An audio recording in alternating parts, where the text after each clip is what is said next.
हरियाणा में बाकी बचे 4 जिलों में भी चुनाव आयोग ने अब चुनाव घोषणा कर दी है। हालांकि इससे पहले 2 चरणों में 18 जिलों में चुनाव आयोग ने चुनाव की घोषणा की थी।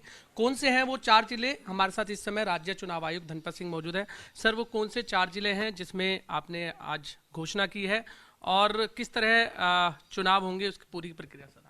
जी धन्यवाद। पहले हम 18 जिलों की 2 चरणों में घोषणा कर चुके थे और 4 जिले बाकी थे, फरीदाबाद, पलवल, फतेहाबाद और हिसार। तो उनकी भी चुनाव की घोषणा आज हमने कर दी है। इनमें पंचायती राज संस्थाओं के तीनों स्तर के यानी ग्राम पंचायत, पंचायत समिति और जिला परिषद के चुनाव करवाए जाएंगे।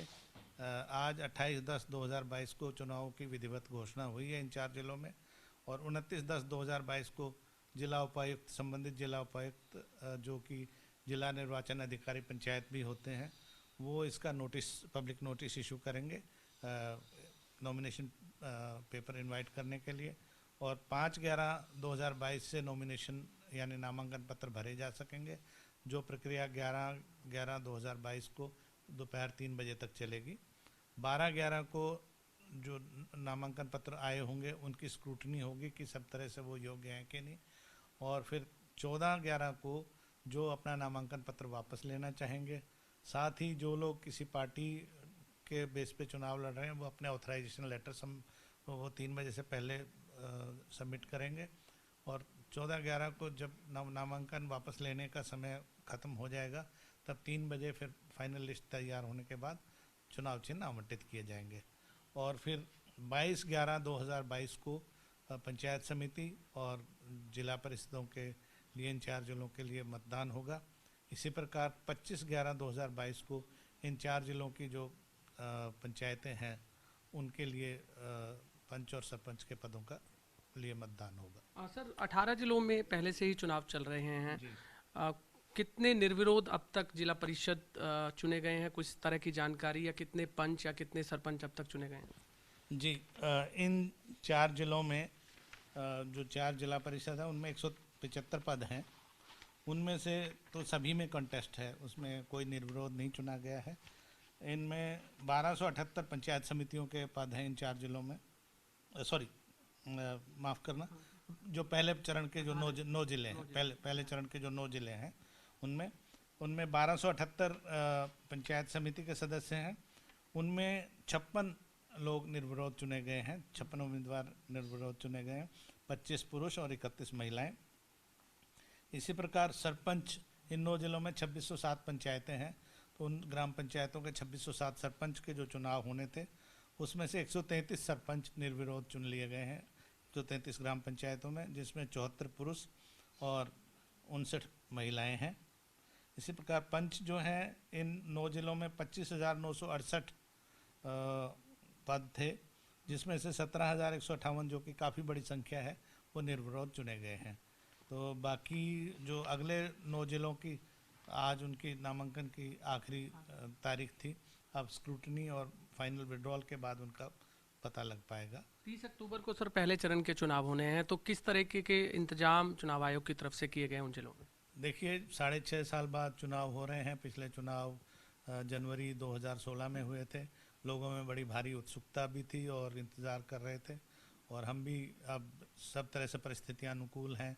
कोविड की भी कोई ईश्वर की कृपा से शिकायत नहीं है, और भी किसी तरह का कोई आंदोलन या कोई रुकावट नहीं थी। तो अब ये, और मौसम भी अच्छा है और किसान भी कंपैरेटिवली थोड़ा सा फ्री है, तो हर किस्म से मौसम और चुनाव के लिए माहौल माकूल है। तो इसके लिए हमने पुख्ता इंतज़ाम किए हैं सभी ज़िलों में। फेजेस में करने का भी एक कारण ये था ताकि पुलिस व्यवस्था ठीक प्रकार से हो सके। तो हर एक जो पोलिंग पार्टी के साथ 2 पुलिस पर्सनल रहेंगे, जो सेंसिटिव बूथ्स हैं वहाँ पे 3 पुलिस पर्सनल रहेंगे, और जहाँ पे अति संवेदनशील है, हाइपर सेंसिटिव है, वहाँ पे 4 पुलिसकर्मी वहाँ पे ड्यूटी के लिए रहेंगे। उनकी भी सर एक लिस्ट तैयार की है जो अति संवेदनशील है? हाँ, वो बाकायदा जिलावार हमने संवेदनशील और अति संवेदनशील की लिस्ट हमने बनाई हुई है।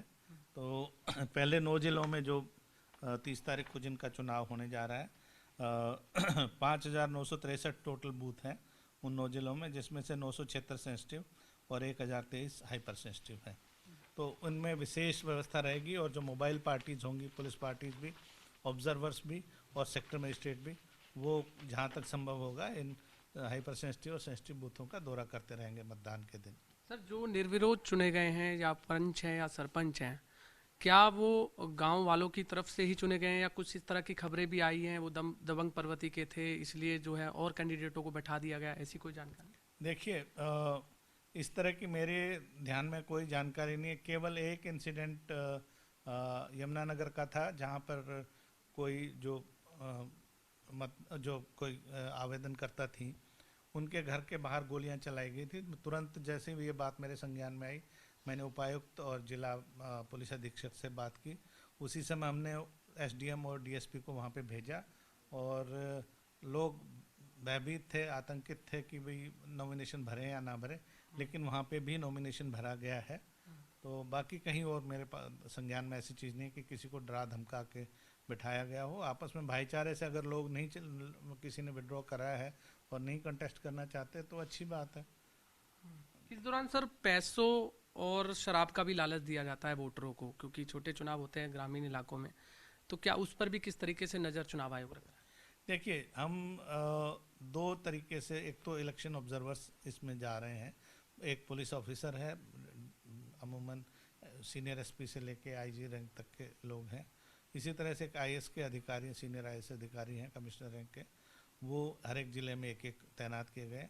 साथ ही जो उम्मीदवार हैं उनके चुनावी खर्चों पर नज़र रखने के लिए डीटीसी लेवल के एक अधिकारी की ड्यूटी हर एक ज़िले में लगाई गई है, जो उनके नामांकन से लेके और चुनाव संपूर्ण होने तक जो भी खर्च होगा उसका ब्यौरा वो प्रतिदिन उनसे मांग के उसको चेक करेंगे।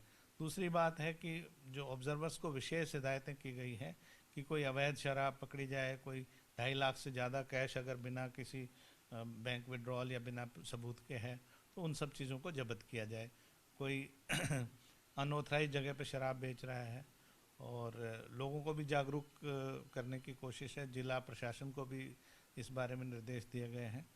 तो मैं समझता हूँ कि इस बुराई से लोग बचें तो अच्छा रहेगा। हालांकि सर 3 चरणों में पंचायत चुनाव और जिला परिषद के चुनाव हो रहे हैं, लेकिन इस बीच जो तीनों की जो डेट है, कब मतगणना होगी, कब नतीजे आएंगे इनके, क्योंकि 30 अक्टूबर से चुनाव शुरू हो रहे हैं। जी जी जी। जो पहले 9 जिले हैं उनके जो सरपंच के तो चुनाव होंगे, मतदान होगा 2 नवंबर को, और जिला परिषद पंचायत समिति के लिए मतदान होगा 30 अक्टूबर को। तो जो पंचायत समिति जिला परिषद की जो मत पेटियाँ हैं, ईवीएम्स हैं, वो स्ट्रॉन्ग रूम में रखी जाएंगी, और इसी तरह सेकंड फेज की भी जो होंगी वो भी ईवीएम्स स्ट्रॉन्ग रूम में रखी जाएंगी।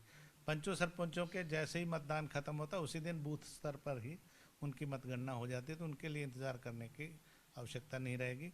इसी तरह जो तीसरा फेज आज हमने अनाउंस किया है, इसकी भी जो पोलिंग है वो 25/11 तक कंप्लीट हो लेगी रीपोल के साथ। तो 27/11 यानी संडे के दिन सारे 143 पंचायत समितियां, 22 जिला परिषदों के मतों की गणना होगी। इस तरीके की खबरें सामने आ रही हैं कि जो जिला परिषद के चुनाव लड़ रहे हैं वो उस एरिया के रहने वाले नहीं हैं जहां से वो चुनाव लड़ रहे हैं, उनकी वोट कहीं दूसरी जगह बनी हुई है। क्या उस स्थिति में वो वहाँ से चुनाव लड़ सकता है, और यदि लड़ सकता है तो क्या कुछ परमिशंस लेनी पड़ेगी? मैं सभी दर्शकों को ये बताना चाहूँगा कि यहाँ थोड़ी सी स्थिति मेंबर पार्लियामेंट या एमएलए से भिन्न है। मेंबर पार्लियामेंट के लिए जैसे आप जानते हैं पूरे भारतवर्ष में कहीं पे भी वोट हो तो वो मेंबर पार्लियामेंट का चुनाव लड़ सकता है अगर बाकी कंडीशन पूरी करता हो। इसी तरह विधायक के लिए उसकी उस राज्य में वोट होनी आवश्यक है, बशर्ते चाहे वो उस कॉन्स्टिट्यूंसी में हो या ना हो। लेकिन यहाँ पर थोड़ी सी व्यवस्था अलग है क्योंकि स्थानीय चुनाव होते हैं, तो सरपंच अगर किसी ने चुनाव लड़ना है या पंच लड़ना है तो उस गांव का वासी होना चाहिए जिस ग्राम पंचायत के लिए वो लड़ रहा है। इसी प्रकार पंचायत समिति के लिए उस ब्लॉक का होने वाला आवश्यक है, जो पंचायत समिति का कार्यक्षेत्र है उसमें उसका वोट होना चाहिए। इसी प्रकार जिला परिषद के लिए पूरे ज़िले में अगर मान लीजिए कोई गुरुग्राम से जिला परिषद का चुनाव लड़ना चाहता है तो उसको गुरुग्राम जिले में उसकी कहीं ना कहीं रूरल एरिया में वोट होनी चाहिए। तो अब तक सर कितनी इस तरह से आपके पास शिकायतें आई हैं? शिकायतें तो नहीं कह सकते, मतलब प्रतिवेदन आए थे और हमने रूल जो एक्ट में जो सेक्शन 173 है, 173 जो सेक्शन है पंचायती राज एक्ट का, उसके तहत ये क्लियर प्रावधान है कि उसको अपनी कॉन्स्टिट्यूंसी का बाशिंदा होना चाहिए, वहाँ पे वोट होनी चाहिए।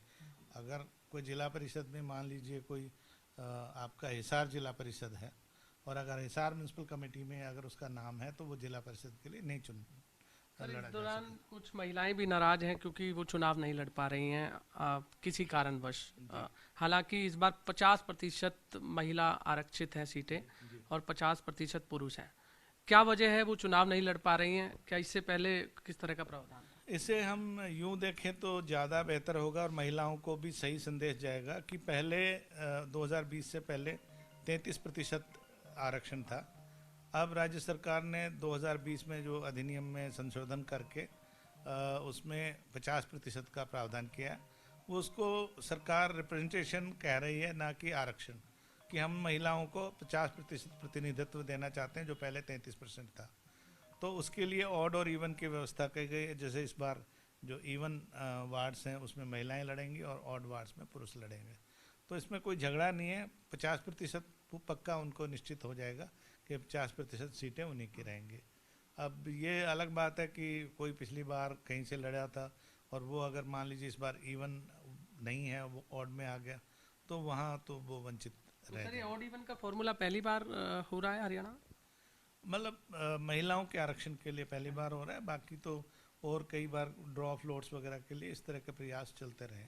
खबरें अभी तक के दर्शकों को सर क्या कहना चाहेंगे इस चुनाव में, किस तरह से हिस्सा? मेरे सभी हरियाणा के मतदाताओं से अपील है कि ये बड़ी देर बाद ये मौका आया है और बहुत ही बेशक कीमती उनके पास में एक हथियार है वोट का, उसका सही प्रयोग करें सही उम्मीदवार को चुनने के लिए, ताकि वो अपने लिए अच्छे प्रतिनिधित्व का प्रबंध कर सकें। अगर कोई इस दौरान डराता है, धमकाता है, तो वो कहाँ पर इसकी सूचना दे सकते हैं? देखिए, सबसे इमीडिएटली तो जो लोकल एसडीएम और डीएसपी हैं, या जो लोकल कोई भी थानेदार है या तहसीलदार है, बीडीपीओ है, अदरवाइज जिला उपायुक्त, क्योंकि ज़िले भी बहुत बड़े नहीं हैं हमारे, जिला उपायुक्त को सभी के मेल आईडी वेबसाइट पे हैं, गवर्नमेंट की वेबसाइट पे हैं।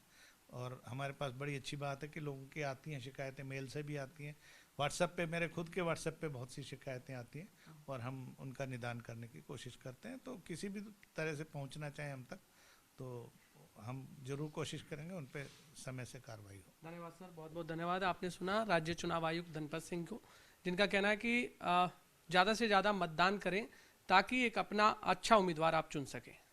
कैमरामैन जीत सिंह के साथ गुलशन ग्रोवर, पंचकुला।